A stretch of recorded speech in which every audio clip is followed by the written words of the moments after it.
Hello, আসসালামু আলাইকুম। সবাই কেমন আছেন? আশা করি সবাই ভালো আছেন।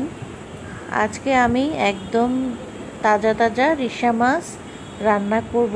আর এটিকে প্রথমে আমি কেটে নিব ভালো করে। আর এই মাছটিকে কে কী মাছ বলে সেটা তো জানি না। তো খুবই মজার একটি মাছ, আমার তো খুবই পছন্দের। তো সবাই দেখুন পুরো ভিডিওটা।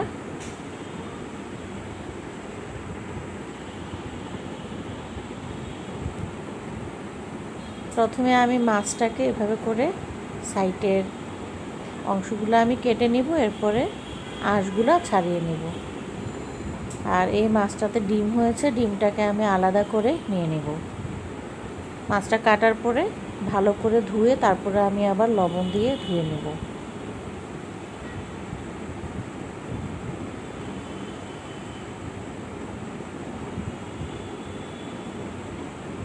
ডিমটাকে আস্তে করে নিয়ে নেব। ডিমটা আমার আলাদাও ভাজি করা যাবে বা মাছের সাথেও রান্না করতে পারেন।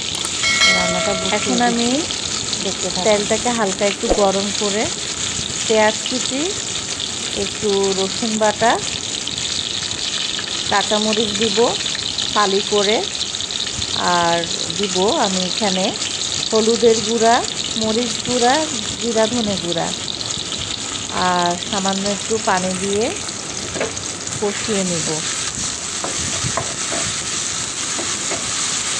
আর এই মাছটাতে লবণের পরিমাণ কম দিতে হবে।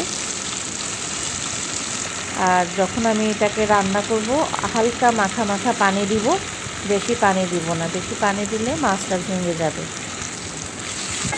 তো তাহলে দেখতে থাকুন।